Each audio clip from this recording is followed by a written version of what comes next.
Hello दोस्तों, आज हम लोग चैप्टर वाइज जीके जीएस का जो सीरीज चल रहा है उसमें हम लोग इकोनॉमिक्स में गरीबी और बेरोजगारी को पढ़ने वाले हैं। ठीक है, इसमें हम लोग एमसीक्यू टाइप क्वेश्चन के साथ साथ प्रीवियस ईयर के क्वेश्चन को भी करने वाले हैं। तो चलिए शुरू करते हैं। अर्थशास्त्री उस व्यक्ति को बेरोजगारी अर्थशास्त्री उस व्यक्ति को बेरोजगार के रूप में परिभाषित करते हैं जिसे डाइस में 1 घंटे का काम भी नहीं मिलता है।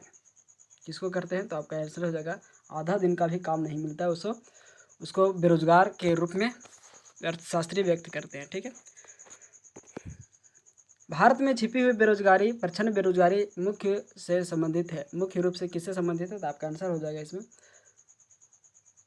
कृषि से संबंधित है और दूसरा आपका हो जाएगा ग्रामीण क्षेत्र से संबंधित है। ठीक है, नेक्स्ट, भारत में गरीबी रेखा के आकलन के लिए कौन सी समिति का सिफारिशों का पालन किया जाता है?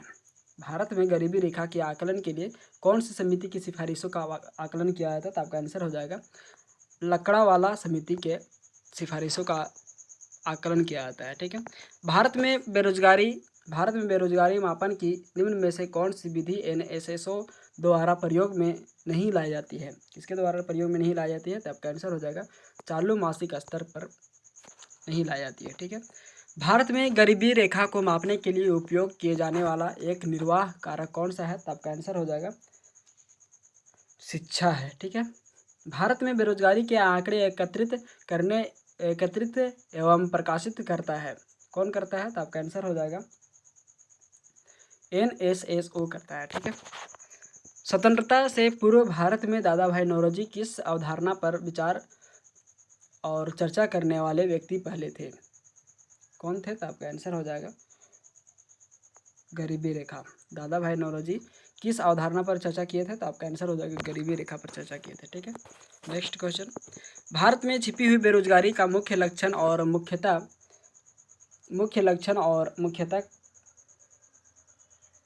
प्राथमिक क्षेत्र का है। ठीक है, भारत में छिपी हुई बेरोजगारी मुख्य लक्षण मुख्यतः प्राथमिक क्षेत्र का है। ठीक है, छोटे किसान और मौसमी मजदूर जैसे लोग जो नियमित रूप से गरीबी दायरे के अंदर और बाहर होते हैं उन्हें किस रूप में वर्गीकृत किया जाता है? तो आपका आंसर हो जाएगा विलोडन गरीब के रूप में वर्गीकृत किया जाता है। ठीक है, वर्ष के अधिकांश हिस्से में बेरोजगार रहने वाले व्यक्तियों की संख्या को क्या कहा जाता है? वर्ष के अधिकांश हिस्से में बेरोजगार रहने वाले व्यक्तियों की संख्या को क्या कहते हैं? तो आपका आंसर हो जाएगा सामान्य स्थिति का बेरोजगारी कहते हैं। ठीक है, 2020 तक भारतीय श्रम बल की अनुमानित वृद्धि कितनी है? तो आपका आंसर हो जाएगा 160 से 170 मिलियन। ठीक है, कृषि में बेरोजगार का स्वरूप देखने को मिलता है। कृषि में बेरोजगार का स्वरूप कहाँ देखने को मिलता है? तो आपका आंसर हो जाएगा संरचनात्मक बेरोजगारी में, मौसमी बेरोजगारी में और घर्षणात्मक बेरोजगारी में, मतलब उपरोक्त सभी में देखने को मिलता है। ठीक है, सभी श्रमिक एक नौकरी से दूसरी की ओर जाते हैं तो इसे क्या कहा जाता है? तो इसे क्या कहा जाता है? तो आपका आंसर हो जाएगा इसमें प्रतिरोधात्मक बेरोजगारी कहा जाता है। ठीक है, भारत जैसे अल्प विकसित देश में अधिकांश बेरोजगारी निम्नलिखित में से किस तरह की होती है? अधिकांश बेरोजगारी किस तरह की होती है? तो आपका आंसर हो जाएगा संरचनात्मक बेरोजगारी होती है। ठीक है, नेक्स्ट क्वेश्चन, बंधुआ मजदूरी पर रोक अधिनियम पास हुआ था। बंधुआ मजदूरी पर रोक अधिनियम पास कब हुआ था? तो आपका आंसर हो जाएगा 1948 में हुआ था। ठीक है, नेक्स्ट क्वेश्चन, गरीबी पर रंगराजन समिति ने भारत सरकार को अपनी रिपोर्ट कब सौंपी थी? तो आपका आंसर हो जाएगा 2014 में सौंपी थी। भारत में छिपी बेरोजगारी मुख्य रूप से किस क्षेत्र में है? भारत में छिपी हुई बेरोजगारी मुख्य रूप से किस क्षेत्र में है? तो आपका आंसर हो जाएगा कृषि क्षेत्र में है। गरीबी हटाने के लिए पहली बार किस योजना में जोर दिया गया था? तो आपका आंसर हो जाएगा 5वीं योजना में जोर दिया गया था। ठीक है, किसके द्वारा जीवन के निर्वाह लागत सिद्धांत का प्रयोग किया जाता है? किसके द्वारा जीवन के निर्वाह लागत सिद्धांत का प्रयोग किया जाता है? तो आपका आंसर हो जाएगा दादा भाई नौरोजी के द्वारा। ठीक है, लॉरेंज वक्र क्या दर्शाता है? तो आपका आंसर हो जाएगा आय वितरण दर्शाता है। ठीक है, निम्न में से कौन सी समिति भारत में निर्धनता के अनुमानों से संबंधित रही है? भारत में निम्न कौन सी समिति भारत में निर्धनता के अनुमानों से संबंधित रही है? तो आपका आंसर हो जाएगा सुरेश तेंदुलकर समिति। ठीक है।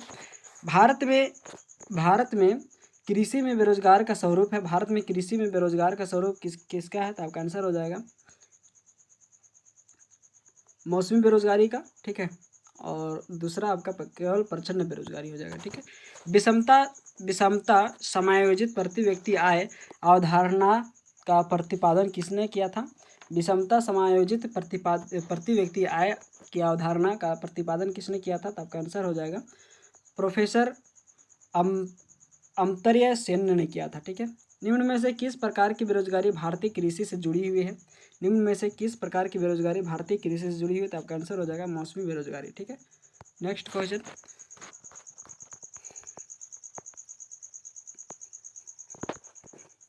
प्रच्छन्न बेरोजगारी का अर्थ सामान्यतः है जहां श्रम की सीमांत उत्पादकता शून्य होती है। ठीक है। वह बेरोजगारी जो वर्ष के कुछ निश्चित समय में बनाई जाती है, जब माल और सेवाओं की मांग सामान्य की तुलना में कम होती है, वह क्या कहलाती है? तो आपका आंसर हो जाएगा इसमें मौसमी बेरोजगारी कहलाती है। ठीक है। प्रच्छन्न बेरोजगारी को और किस नाम से भी जाना जाता है? प्रच्छन्न बेरोजगारी को और किस नाम से जाना जाता है? तो आपका आंसर हो जाएगा अल्प बेरोजगार के नाम से भी जाना जाता है। ठीक है। गिनी गुणांक किसके लिए प्रयोग किया जाता है? गिनी गुणांक किसके लिए प्रयोग किया जाता है? तो आपका आंसर हो जाएगा आय असमानता को मापने के लिए प्रयोग किया जाता है। ठीक है। बहुआयामी निर्धनता सूचकांक को वर्ष 2010 में मानव रिपोर्ट में अपनाया था। बहुआयामी निर्धनता सूचकांक को वर्ष 2010 में मानव रिपोर्ट में अपनाया गया था। गरीबी सूचकांक को अपनाया गया था। ठीक है। जीवन की न्यूनतम आवश्यकताओं को प्राप्त करने के लिए न्यूनतम आय की अनुपस्थिति किस प्रकार की गरीबी से संबंधित है? तो आपका आंसर हो जाएगा इसमें